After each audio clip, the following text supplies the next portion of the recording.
Voici le discours que j'ai prononcé au Conseil de sécurité de l'ONU à New York.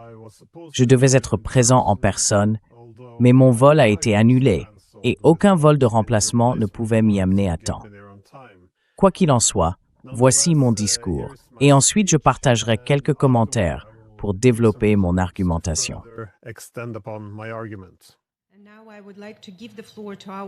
Et maintenant, j'aimerais donner la parole à notre premier intervenant. Vous allez entendre le professeur Glenn Diesen, analyste politique et expert en sécurité européenne et en politique étrangère russe, qui a beaucoup publié sur la géopolitique.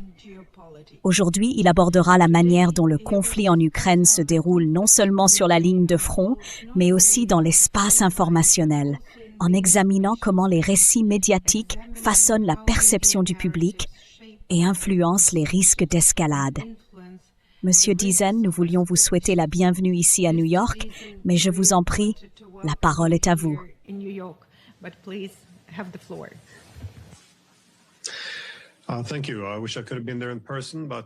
Merci. J'aurais aimé pouvoir être présent en personne, mais je vous remercie pour l'invitation.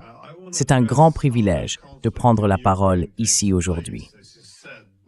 Je souhaite aborder la manière dont le conflit en Ukraine se déroule, comme vous l'avez dit, à la fois sur le champ de bataille et dans l'espace informationnel, et pourquoi nous devrions nous inquiéter de la manipulation des récits par les médias et de la diabolisation de l'adversaire. Certaines des analyses les plus éclairantes sur la propagande politique proviennent de Walter Lippmann, à la suite de son travail pour le gouvernement américain pendant la Première Guerre mondiale. Lippmann a reconnu que les démocraties libérales ont tendance à présenter les conflits comme une lutte entre le bien et le mal, afin de mobiliser le soutien du public à la guerre.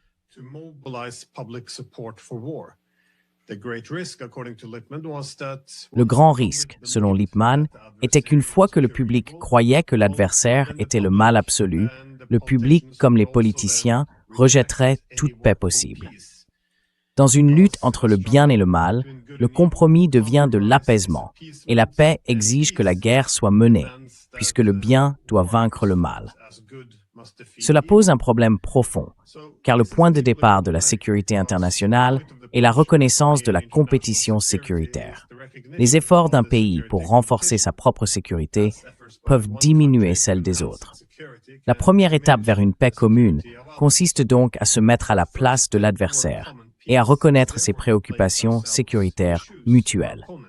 Cependant, dans une lutte entre le bien et le mal, tenter même de comprendre l'adversaire devient un acte de trahison.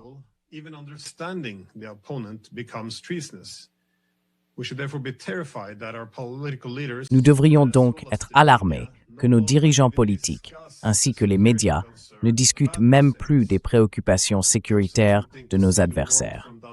Ceux qui essayent de voir le monde depuis l'autre camp sont simplement dénoncés comme des poutinistes, des amis des pandas ou des apologistes des ayatollahs. Si les générations avant nous avaient fait preuve d'un tel niveau de maturité, il est fort peu probable que nous aurions survécu à la guerre froide. Il est très clair que les médias ne rapportent pas toujours la réalité objective. Convaincus de mener le bon combat, les médias construisent souvent leur propre version de la réalité, et les journalistes deviennent des guerriers de l'information. Par exemple, reconnaître les pertes des forces armées ukrainiennes menace de réduire le soutien public à la guerre. De même, admettre que les sanctions ne fonctionnent pas risque de diminuer le soutien public à ces sanctions.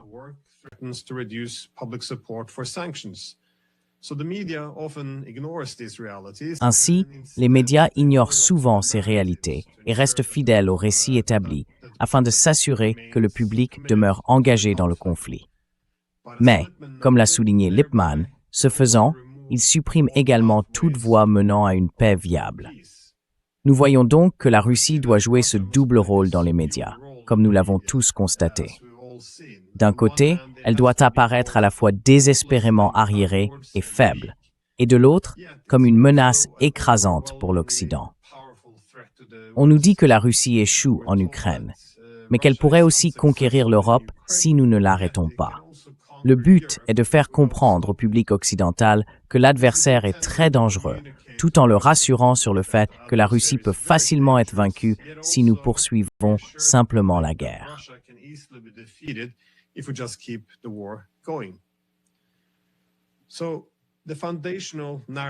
Le récit fondamental véhiculé par les médias pendant ce conflit a été celui de la soi-disant invasion non provoquée par la Russie. Ce récit est important, car il implique que la Russie est une puissance expansionniste et impérialiste, plutôt qu'un État réagissant à des menaces pour sa sécurité. Il n'existe aucun débat médiatique sur le récit de l'invasion non provoquée, et toute remise en question de celui-ci est généralement discréditée ou censurée, sous prétexte qu'elle légitimerait l'invasion. Je considère que ce récit est dangereux, car il suggère que tout compromis équivaut à une politique d'apaisement qui récompense l'agresseur, ce qui encourage ensuite de nouvelles agressions.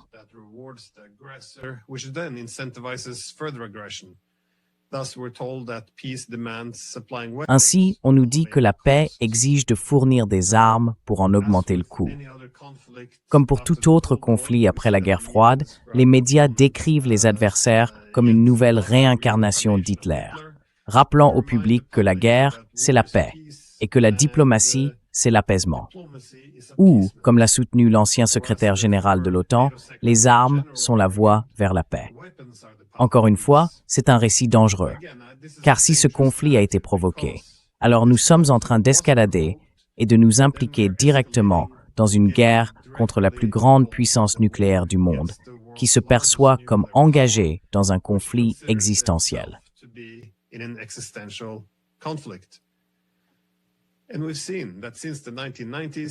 nous avons constaté que depuis les années 1990, de nombreux dirigeants politiques occidentaux, chefs des services de renseignement, ambassadeurs et autres diplomates, avaient précisément mis en garde contre ces conséquences de l'élargissement de l'OTAN.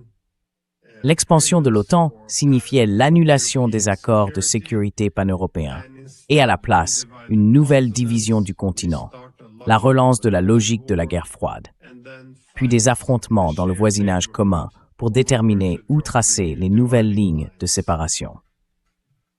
Nul autre que George Kennan avait déclaré, lors d'une interview en 1988, que l'élargissement de l'OTAN déclencherait une nouvelle guerre froide.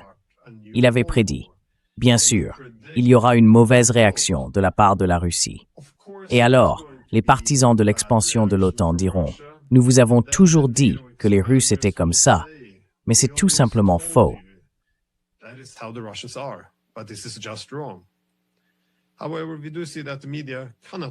Cependant, nous pouvons constater que les médias ne parviennent pas à reconnaître l'évidence, à savoir que l'expansion de l'OTAN a provoqué ce conflit, car l'admettre reviendrait à risquer de légitimer les actions militaires russes.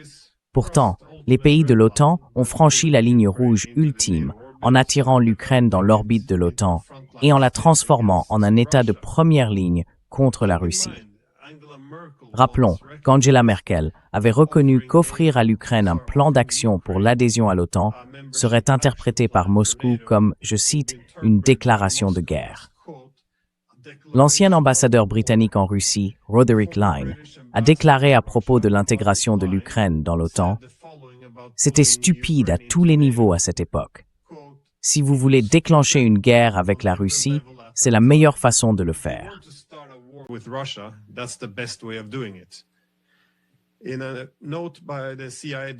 Dans une note du directeur de la CIA, William Burns, celui-ci affirmait que tenter d'intégrer l'Ukraine à l'OTAN risquerait fort de provoquer une intervention militaire russe, une chose que, selon Burns, la Russie ne souhaiterait pas entreprendre.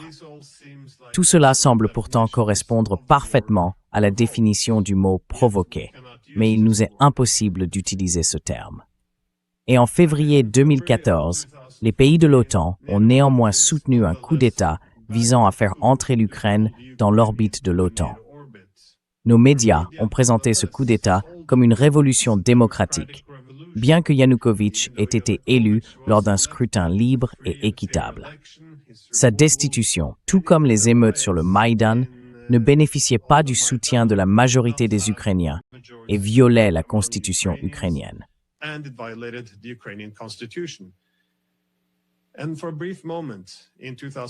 Et pendant un bref moment, en 2014, les médias occidentaux ont rapporté que les nouvelles autorités de Kiev attaquaient le Donbass, tuant des civils qui rejetaient la légitimité du coup d'État. CNN s'est même demandé si les habitants du Donbass permettraient un jour à Kiev de les gouverner à nouveau. Pourtant, peu après, une conformité médiatique totale a été imposée. Et la résistance dans le Donbass a été présentée comme une simple opération russe visant à s'opposer à la démocratisation de l'Ukraine. Nous avons ensuite appris que dès le premier jour après le coup d'État, les services de renseignement américains et britanniques avaient formé un partenariat avec le nouveau chef du renseignement à Kiev pour reconstruire les services de renseignement ukrainiens à partir de zéro, en tant que relais contre la Russie. Le procureur général ukrainien a même soutenu que les États-Unis dirigeaient l'Ukraine comme un fief après le coup d'État.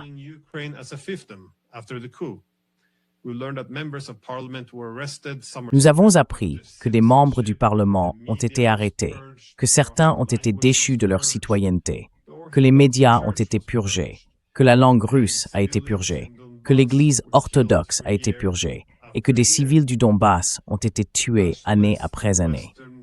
Des ONG nationalistes et financées par l'Occident ont sapé l'accord de paix de Minsk II et ont tracé des lignes rouges claires pour empêcher Zelensky de mettre en œuvre le mandat de paix qu'il avait remporté en 2019. Nous avons également vu qu'un haut conseiller de l'ancien président français a soutenu que la signature de la charte de partenariat stratégique entre les États-Unis et l'Ukraine en novembre 2021 avait, je cite, « convaincu la Russie qu'elle devait attaquer ou être attaquée ».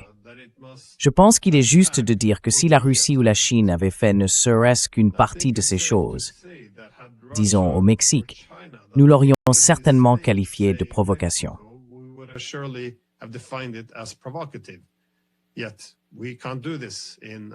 Pourtant, nous ne pouvons pas faire cela dans nos médias. Ainsi, pour vendre l'histoire d'une guerre de conquête menée par la Russie, les médias ont, dès le premier jour, promu l'idée d'une invasion à grande échelle, suggérant que la Russie utilisait toute sa puissance militaire pour conquérir l'Ukraine, plutôt que de chercher à contraindre l'Ukraine à rétablir sa neutralité. Et pour cette raison, nous voyons que les médias ne peuvent pas informer le public, que le faible niveau des troupes russes et les premières actions étaient totalement incompatibles avec une conquête. Au contraire, ils indiquaient une intention de maintenir l'Ukraine en dehors de l'OTAN. Les médias ne peuvent pas non plus dire au public que, dès le premier jour de l'invasion, Zelensky a confirmé avoir été contacté par Moscou pour discuter de négociations de paix fondées sur le principe que l'Ukraine ne rejoindrait pas l'OTAN, ce que Zelensky avait accepté.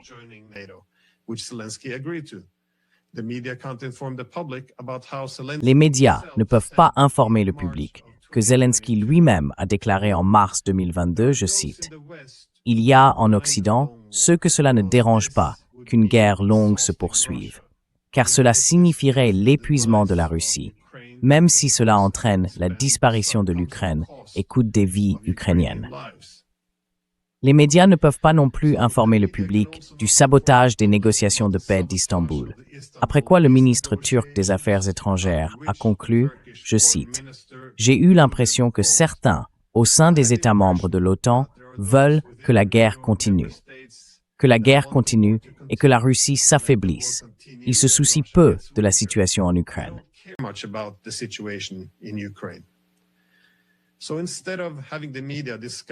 Ainsi, au lieu d'amener les médias à débattre d'une architecture de sécurité européenne capable d'atténuer la compétition sécuritaire et d'empêcher que l'Ukraine ne devienne un champ de bataille dans une Europe à nouveau divisée, les médias ont préféré diaboliser la Russie comme un mal absolu, en diffusant l'idée que même la diplomatie devait être rejetée, alors que des centaines de milliers d'hommes mouraient dans les tranchées. Les médias ont imposé le récit d'une Ukraine victorieuse, d'efforts russes pour restaurer l'Union soviétique, ont minimisé les pertes de l'armée ukrainienne et ont ignoré les politiques de dérussification ainsi que la conscription brutale des hommes ukrainiens. Tout cela a été fait sous la bannière du soutien à l'Ukraine, indépendamment de ce que les Ukrainiens voulaient réellement.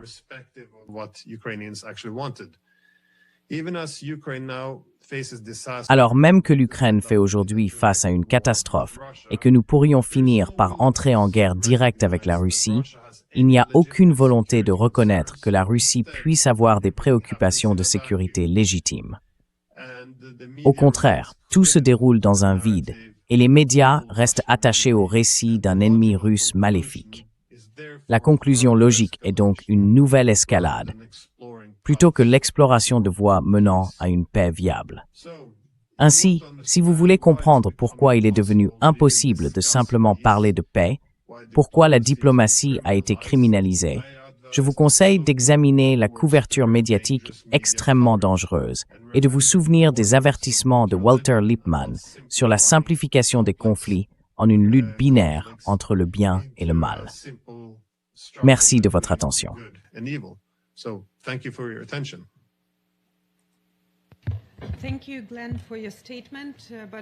Merci Glenn pour votre déclaration, non seulement pour votre participation à cette discussion, mais aussi pour votre travail scientifique et public. Je suggère également à nos collègues de jeter un œil à vos livres, articles et aux podcasts que vous animez.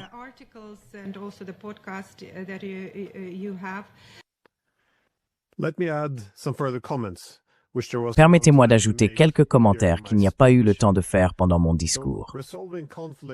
Résoudre des conflits et des guerres peut être extrêmement difficile, car la nature humaine et les conditions de résolution des conflits s'opposent souvent. Les êtres humains sont des animaux sociaux. Nous sommes largement organisés en groupes pour donner du sens et assurer notre sécurité. Il est également dans notre nature de nous diviser entre le groupe d'appartenance, nous, et le groupe extérieur, eux, ou les autres. Lorsqu'un groupe est confronté à une menace extérieure, il est naturel de rechercher la solidarité interne pour assurer la sécurité et la survie. Et nous créons donc des divisions nettes entre le groupe d'appartenance et le groupe extérieur, en opposant notre propre vertu à la supposée nature malfaisante de l'adversaire.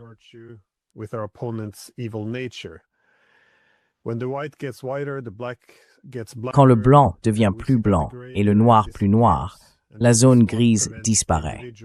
C'est ce qui empêche les individus de trop s'écarter du groupe. En somme, les gens se conforment à leur propre groupe d'appartenance et ne discutent même pas des préoccupations ou des intérêts du groupe extérieur, car cela pourrait être perçu comme une marque de sympathie envers l'adversaire.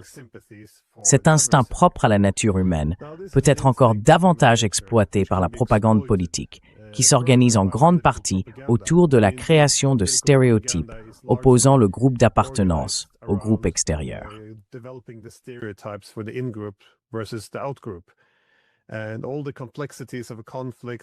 Toutes les complexités d'un conflit sont simplifiées en une simple lutte entre les gentils et les méchants. C'est dans la nature humaine. Le problème, c'est que ce cadrage empêche la résolution des conflits. Comme je l'ai dit dans mon discours, le point de départ en matière de sécurité internationale consiste à réduire la compétition sécuritaire. Et pour cela, nous devons reconnaître les préoccupations de sécurité de l'adversaire. Surtout lorsqu'on affronte une puissance nucléaire qui se perçoit comme confrontée à une menace existentielle et livrant une guerre pour sa survie. Un exemple clé est la Première Guerre mondiale, lorsque le gouvernement américain a dépeint l'Allemagne comme le mal absolu afin de mobiliser un public réticent à entrer en guerre.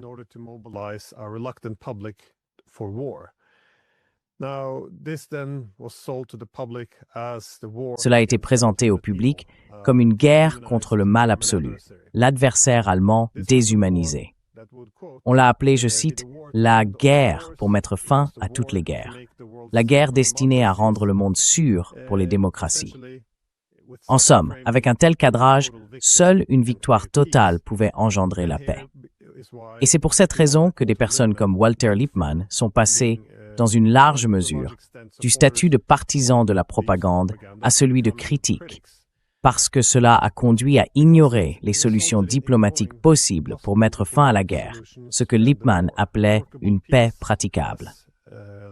Même après la défaite de l'Allemagne, on a vu qu'empêchait l'instauration d'une paix durable.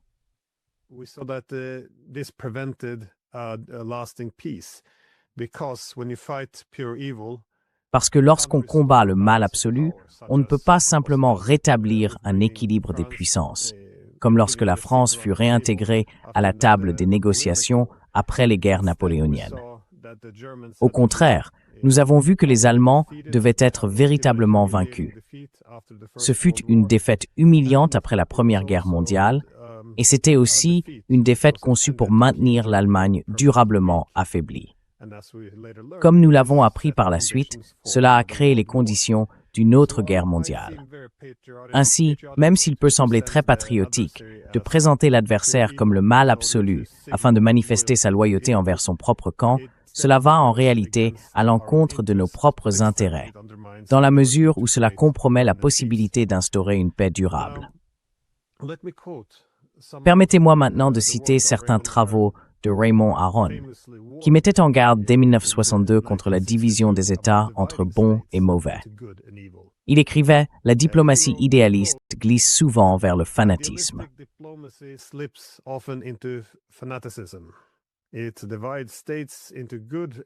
Elle divise les États entre bons et mauvais, entre pacifiques et belliqueux.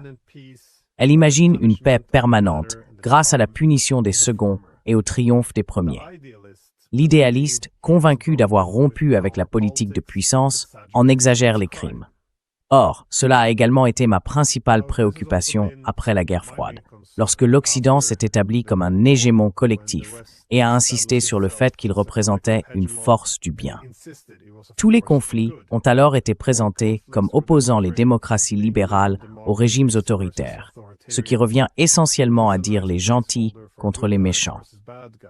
En effet, après mon discours au Conseil de sécurité de l'ONU, certaines critiques sont, comme on pouvait s'y attendre, venues des délégations européennes. Et pour résumer, on m'a essentiellement reproché de chercher des excuses à la Russie. L'Occident n'est pas le problème, et la décision de faire la guerre a été prise uniquement par la Russie.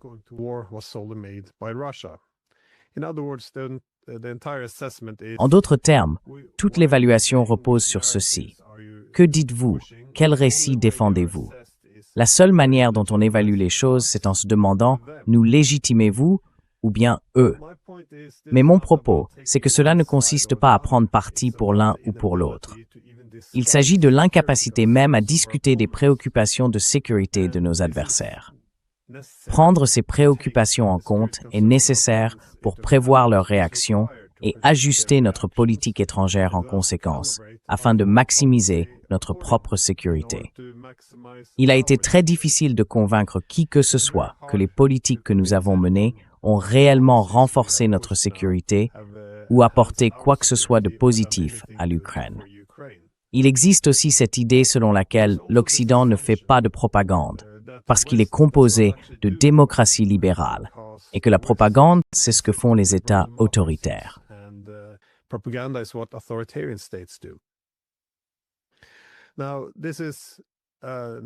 C'est là une démonstration remarquable de la propagande elle-même, car la propagande était autrefois considérée comme une composante normale de l'art de gouverner. Les gens allaient même jusqu'à se qualifier eux-mêmes de propagandistes.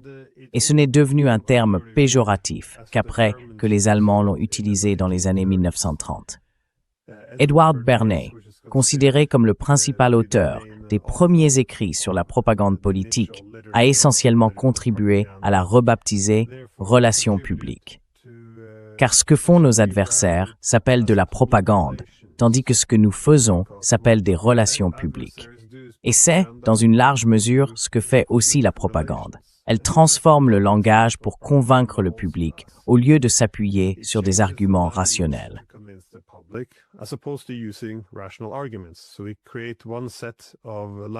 Ainsi, nous créons un langage pour décrire ce que nous faisons, et un autre pour décrire ce que font nos adversaires.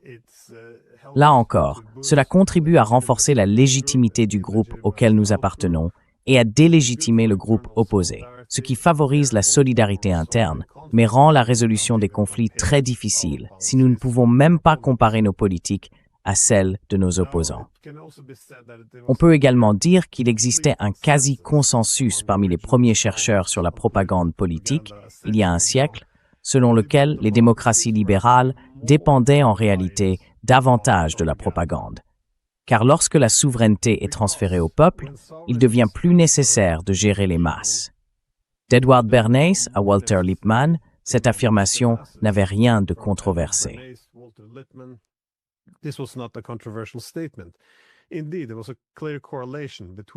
En effet, il existait une corrélation évidente entre l'élargissement du droit de vote et la nécessité de simplifier le discours politique, de présenter la complexité de la politique comme une lutte simple entre le bien et le mal. Nous avons observé cette corrélation à mesure qu'il devenait plus difficile de gérer les masses.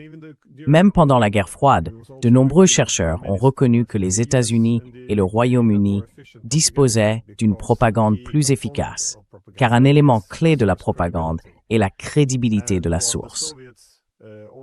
Alors que les Soviétiques s'appuyaient uniquement sur l'appareil d'État et que tout le monde pouvait voir qui diffusait les messages, les Britanniques et les Américains pouvaient blanchir ou canaliser leur propagande à travers des institutions non gouvernementales et des industries privées. Et en effet, c'est ainsi que la propagande est pratiquée aujourd'hui.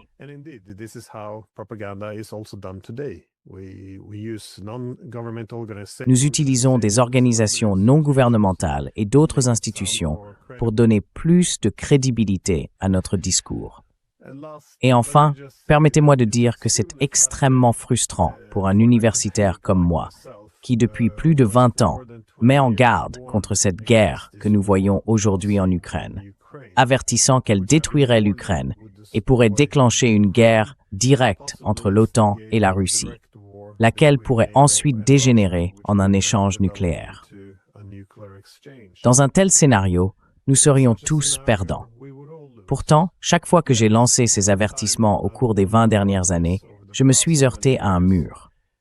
On interprète cela uniquement comme une prise de position en faveur de la Russie, car le simple fait de reconnaître les préoccupations de sécurité russes et la manière dont elles pourraient réagir est immédiatement rejeté comme un alignement sur le camp adverse, voire perçu comme une trahison du camp auquel on appartient.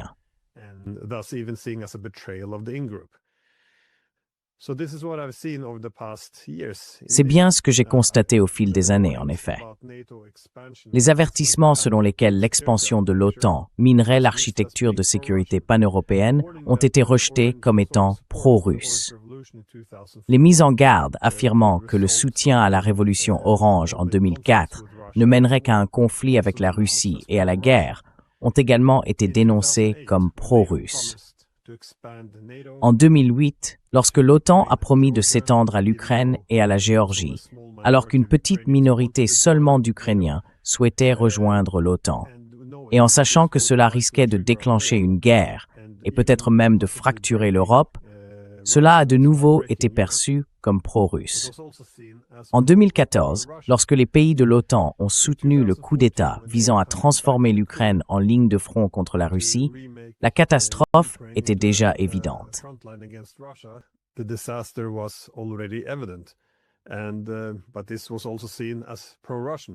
Mais cela a également été perçu comme pro-russe, quelque chose qui pouvait légitimer l'adversaire. Pendant les 7 années de sabotage des accords de Minsk, cela aussi a été qualifié de pro-russe, car si vous soutenez votre propre pays, vous devez toujours blâmer la Russie, même si la conséquence en est la guerre. En 2019, nous avons critiqué le sabotage du mandat de paix de Zelensky par les pays de l'OTAN. Cela aussi a été qualifié de pro-russe. En 2021, lorsque les avertissements sont devenus de plus en plus évidents quant à l'imminence de la guerre, c'était la même chose. J'ai même écrit un article en novembre 2021 avec un titre du genre « La guerre sera bientôt inévitable ». Cela a simplement été dénoncé comme une tentative de légitimer les actions militaires de la Russie.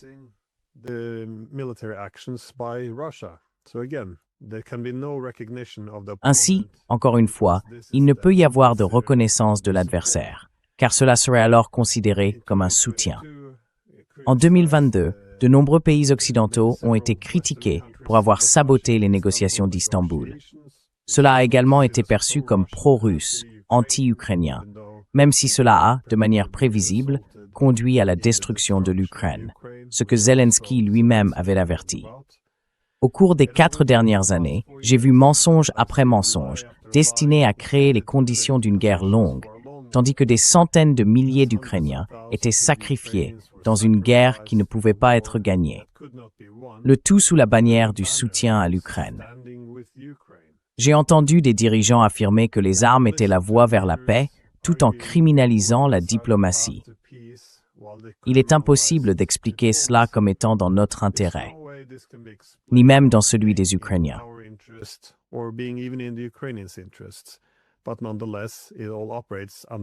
Mais malgré tout cela fonctionne sous la bannière du pro-nous.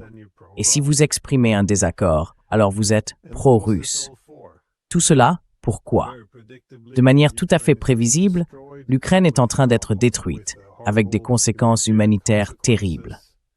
Dans un cadre stratégique plus large, on constate que les relations avec la Russie sont anéanties pour des décennies à venir, à un moment critique où le monde bascule vers la multipolarité.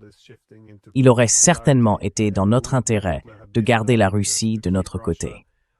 Nous voyons aujourd'hui l'Europe en déclin systémique, avec des problèmes économiques impossibles à résoudre sans mettre fin à la division du continent, des problèmes de sécurité et bien sûr une fragmentation politique que nous verrons dans les mois à venir.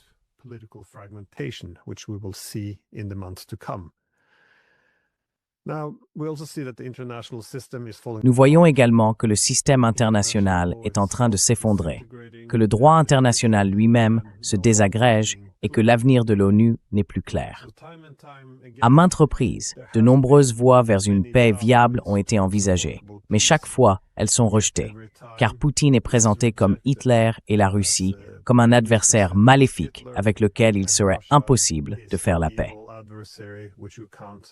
Tout cela remonte au même problème d'origine, l'incapacité même de discuter des préoccupations de sécurité de l'adversaire. Et cela, comme je l'ai mentionné dans mon discours, s'applique également à la Chine, à l'Iran ou à tout autre pays que nous considérons aujourd'hui comme l'ennemi. Je vous remercie donc de votre attention.